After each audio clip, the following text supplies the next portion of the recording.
नमस्कार, मी विशाल परदेशी. महाराष्ट्र विशेषमध्ये आपलं सगळ्यांचं स्वागत.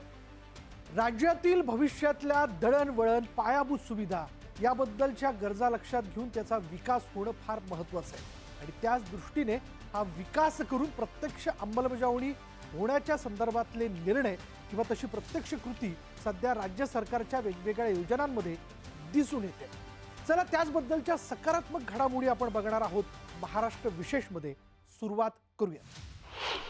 मेट्रो 9चा दहिसर काशीगाव आणि मेट्रो 2B चा डायमंड गार्डन मंडाळे या 2 टप्प्याचं मुख्यमंत्री देवेंद्र फडणवीस आणि दोन्ही उपमुख्यमंत्री एकनाथ शिंदे आणि उपमुख्यमंत्री सुनेत्रा पवार यांच्या हस्ते लोकार्पण झालं. मेट्रोचे हे दोन्ही बहुप्रतीक्षित टप्पे प्रवाशांच्या सेवेत सज्ज झाले. मुंबईत सध्या 4 मेट्रो मार्गिका सेवेत असून आणखी 2 नवीन मेट्रो मार्गिका सेवेत दाखल झाल्या. मेट्रो 2B मार्गिकेतील डायमंड गार्डन ते मंडाले टप्पा 1, मानखुर्द आणि मेट्रो 9 मार्गिकेतील दहिसर ते काशीगाव टप्पा 1चं लोकार्पण झालं. आता जो दुसरा टप्पा आहे, या दुसऱ्या टप्प्यामध्ये साईबाबा नगर ते सुभाषचंद्र बोस मैदान याचंही काम जवळपास 96% पूर्ण झालेलं आहे. काही क्रिटिकल पार्ट्स राहिले असल्यामुळे आमचा प्रयत्न असेल की याच वर्षी त्याचे उद्घाटन हे झालं पाहिजे आणि त्यातनं जवळपास अजून 4.3 किलोमीटर ती मार्गिका असेल, ज्यात 4 स्थानकं असतील. मुंबई आणि MMR जे आहे एक लूप तयार होईल. कुठेही माणूस बसला तरी तो मुंबई MMR मध्ये पुढे जाऊ शकतो. तो अगदी कल्याणपर्यंत, नव्या मुंबईपर्यंत, तळोजापर्यंत ही सगळी कनेक्टिव्हिटी जी आहे मुंबई MMRच्या लोकांना मिळणार आहे.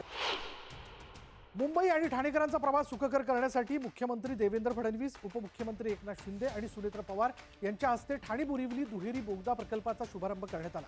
हा प्रकल्प 11.84 किलोमीटर लांबीचा असून त्यातील 10.25 किलोमीटरचा मार्ग संजय गांधी राष्ट्रीय उद्यानाखालून बोगद्याच्या स्वरूपात जाणार आहे. या प्रकल्पामुळे सध्या लागणारा 1 तासाचा प्रवास अवघ्या 15 मिनिटांवरती येणार आहे. तसंच ठाण्यातील घोडबंदर रस्ते मार्गावरील वाहतूक कोंडी मोठ्या प्रमाणात कमी होणार आहे.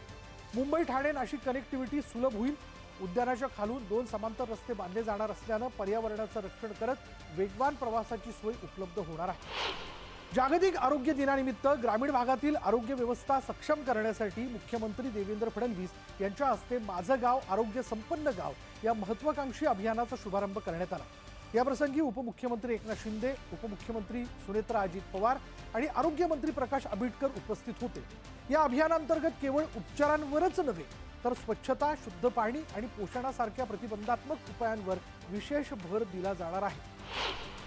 राज्यातील नद्यांमधील वाढतं प्रदूषण रोखण्यासाठी पर्यावरण आणि वातावरणीय बदल यासाठी पर्यावरण मंत्री पंकजा मुंडे यांनी महत्त्वपूर्ण पाऊल उचललंय.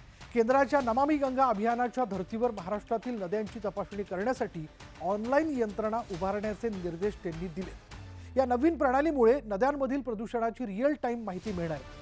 मंत्रालयात झालेल्या बैठकीत मुंडे म्हणाल्यात की गंगा नदीच्या स्वच्छतेसाठी जी पद्धत वापरली जाते त्याचा सखोल अभ्यास करून तसाच अहवाल सादर करावा. आगामी नाशिक त्र्यंबकेश्वर सिंहस्थ कुंभमेळा जागतिक स्तरावर भव्य दिव्य करण्यासाठी राज्य सरकारने 35,000 कोटी रुपयांच्या विकास कामांचा संकल्प केला.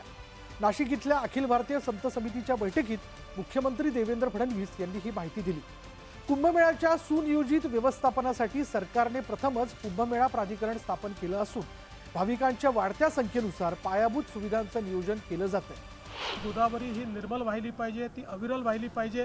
हे जे काही आपण काम हातात घेतलं आहे, घाटांचं विस्तारीकरण आपण हातात घेतलेलं आहे, या सगळ्या गोष्टींची माहिती आणि कुंभमध्ये एकूणच आपण काय करणार आहोत याची माहिती पण दिली. भारतरत्न डॉक्टर बाबासाहेब आंबेडकर यांच्या 14 एप्रिल रोजी होणाऱ्या 135व्या जयंतीच्या निमित्ताने राज्य शासनातर्फे भव्य सोहळ्याचं आयोजन करण्यात आलं. मुख्यमंत्री देवेंद्र फडणवीस यांनी सह्याद्री अतिथीगृह इथे घेतलेल्या आढावा बैठकीत अनुयायांसाठी चोख सोयी सुविधा पुरवण्याचे निर्देश दिले. वाढत्या उन्हाच्या पार्श्वभूमीवर चैत्यभूमी परिसरात पिण्याचं पाणी, सावलीसाठी मंडप आणि दादर स्थानकापासून विशेष बस फेऱ्या उपलब्ध केल्या जाणार आहेत. यानंतर महाराष्ट्र विशेषमध्ये इथेच थांबणार आहोत. पहा फक्त न्यूज 18 मराठी.